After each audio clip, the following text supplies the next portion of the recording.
URC Power Rankings, folks, for round number 15, plus a couple of games for round 6. Last time I did the Power Rankings, I forgot one of the games that had been played during one of the Six Nations Week, one of the kind of make-up games.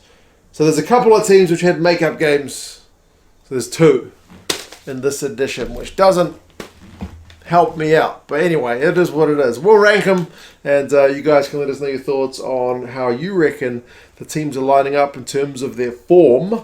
Zebre are still winless.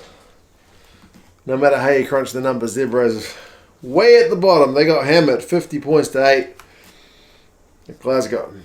They were in front for a little while, and then they weren't. Then they were miles behind. So, yeah, Zebre, are they going to get a win? It doesn't seem likely.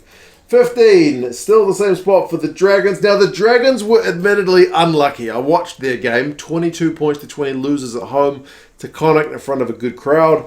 It's like 8 losses in a row, so there's nothing much I can do for you there, Dragons. But at least you're showing a bit of fight. You didn't get beaten 50 points to 8, so you had a chance to win that game. You had several chances at the end to win that game, so just not to be. But given the state of everything going on in Welsh rugby and whatnot, I think they gave it a good effort, which is more than you can say for some of the other results, which were a bit blown out. Speaking of blowing out, Edinburgh, you are unchanged.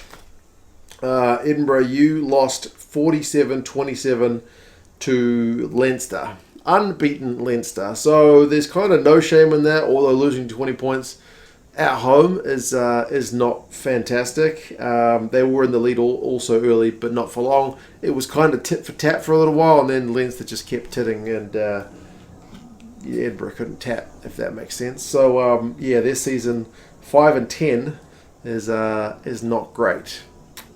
Losing record. The Ospreys have got in the bottom row this week. They lost at home to Benetton, 20 points to 21. They could have won it also, just like the Dragons, another Welsh side. They could have won it kind of at the death, if not for a missed conversion. So, it's a bit disappointing for the Ospreys. Their record is still a losing one as well. 4 wins, 9 losses, and 2 draws. 1 win in their last 4. But you still feel like on their day, the Ospreys can cause problems. But, losing at home, that one was not a great look. That's your bottom row. The Welsh theme continues with Cardiff there in 12th. Their recent record is also not great. 1 win in the last 5. Although the Owen Lane train scoring run goes on, and I'm all about getting on the Lane train, so he certainly can score a try. That man, they lost 42 points to 20 at home to Ulster, which is not a great look. I think they needed to play Ulster a few rounds ago when Ulster were having kind of a bit of a bad spell, but Ulster's seemingly back in a bit of form, so that's kind of tough for Cardiff. But their record of 7-8 is not terrible. They're only 1 win away from getting it to kind of being an even record. Now, what's going on with these guys? The Bulls are not doing good. The Bulls have been having a bad run that just seems to keep going on. Their record is 8-7, but their only win in, I think, their last 6 games is over the Dragons. And look where the Dragons are at. The Bulls keep losing. They were at home to the Lions, the lowly Lions, who they were supposed to beat, but they did not. They were 20-3 down relatively early in that game. Kind of came back, got themselves in the lead, and still managed to lose it. So it's a little bit concerning for the Bulls. I still feel like they can turn it around, but not great. Whereas those lowly Lions I was talking about, goodness me, I've got your jersey on because you won 2 games in a row. They get a bit of a boost in the power rankings because they do have 2 games in the bag for 1 week, which is not the way I like to calculate it, but that's how it's gone. So, they beat Glasgow at home. Remember, high-flying Glasgow, and then they beat the Bulls away. So, didn't see that coming. Edwin van der Merwe still looks slick. Nohamba looks to be having a bit of a renaissance in his career since moving to Johannesburg. So, man, good time for the Lions. I almost said Bulls. Not good for the Bulls. Bad for the Bulls. Good for the Lions. Well done. Give the crowd something to cheer about. Who's sitting in the side of the shade, not on the scorching side of the stadium, which is facing the camera. I've not been watching that many South African games, I'll admit, because the games have been on at like 1, 2, 3 in the morning. So, afternoons don't work well for me here in New Zealand, but I've been trying to keep up as best I can. The Sharks. The Sharks, opposite to the Lions, are kind of punished by the fact that they had 2 games in this kind of one power ranking cycle, and they lost both of them. Sharks. You lost to Ulster at home and you lost to the Stormers away. Admittedly, two of the better sides in the URC, so kind of tough opposition. And I should say for this entire round, there's a lot of internationals out of action for whatever reason, right? With the Six Nations on, with guys being rested. So, yeah, I mean, the Sharks have still got some good players. Grant Williams just keeps scoring tries for fun, doesn't he? But, yeah, a couple of poor weeks, especially that second game. They were down 26-6. Got it back to like 20, was it finished 29-23, but, yeah, a bit of a comeback, but not quite able to get done. So, yeah, there you go. That's your bottom half. 3 Welsh sides, 3 South African sides, a Scottish side, and an Italian side. So, there you go.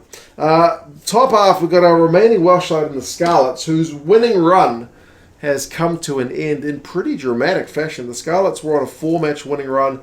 They lost away to Munster. Remember, Munster are on an even better run than the Scarlets. They lost at 49-42. You would have thought that was a Super Rugby scoreline this weekend. Goodness me, 49-42. And the Scarlets were down like 26-0 and still managed to make a game of it. So it's a little bit of a disappointing one for them that their run is busted, but they gave a good account of themselves.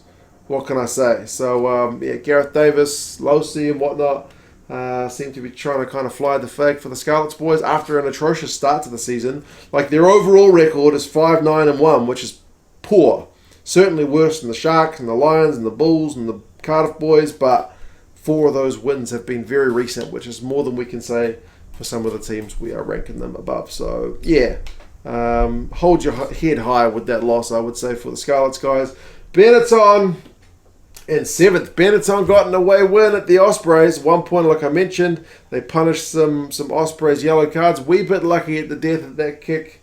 Missed, but I mean, Benetton's got a positive record, 8-7 during Six Nations times. I think they'll take that result all the way to the bank, so that's pretty pleasing for them. Connacht are on a nice little wee winning run of their own, kind of flying under the radar a wee bit. I think it's 4 wins in a row. Lucky though, you didn't play that well against the Dragons. Certainly left a few points out there, but I mean, you did enough to win the game. So that's the sign of a good team, that you can kind of play pretty average and still get a win. So I take nothing away from them, man. Like, that's genuinely encouraging stuff. I don't say that in kind of any sarcastic way. I'm being genuine. Like, yeah, the other teams would have played poorly and just gotten beaten. But nah, Connacht still managed to not play their best and get themselves a win. So nice wee run for them. They tend to fly under the radar compared to the other Irish teams who are above them. Speaking of which, Ulster, as I mentioned, they were having a little bit of a bad run for a while, but that seems to have come right now. A couple of wins in a row. They won in South Africa, which is certainly no easy feat. So they beat the Sharks, and then they went into Cardiff, gave them a bit of a hiding. Stuart Moore's looking pretty good. I mean, Doak's looking all right. Yeah, a couple of good weeks for the Ulster boys. So, yeah, you can certainly start looking up again instead of looking down, because for a wee while it was looking a little bit concerning, but not for too long. 10-5 is their record. Glasgow had a little bit of a scare.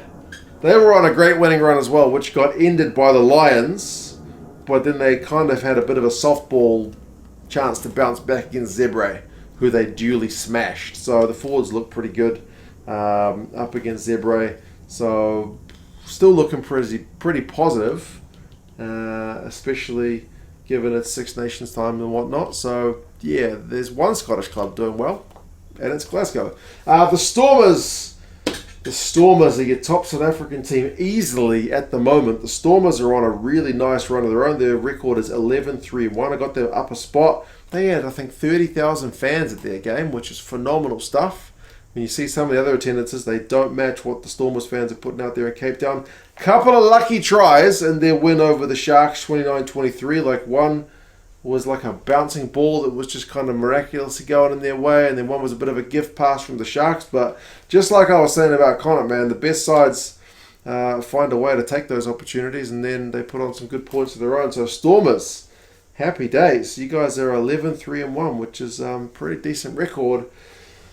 But Munster's record in recent times is very good. Like, Munster have 9 wins, 6 losses this season, and they've won 7 of their last 8. So it's fair to say their poor start to the season seems like ancient history. Munster is on a great run.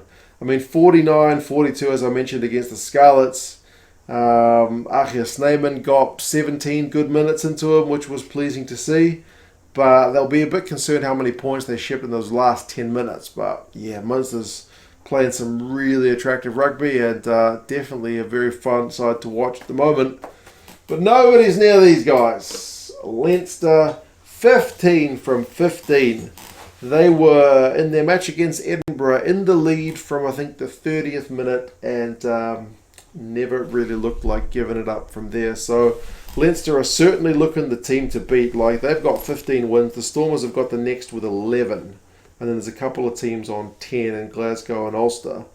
But, yeah, they are looking tough. But then you go. You never know until the season. Everyone thought they were going to win it last season, but they didn't. So we'll see how things pan out. For you guys in the States, remember the URC is on Flow Rugby. I haven't mentioned that for a while. So if you want to watch Super Rugby, you want to watch URC, and you're in America, link down in the description to Flow Rugby. Lots of rugby on there. But yeah, you guys let us know your thoughts on the rankings. Which teams do you think are on current form, kind of doing well? Which teams are maybe a bit higher on the log, which aren't doing that well? Who are you backing to bounce back? And yeah, I'll talk to you guys again soon. See you later.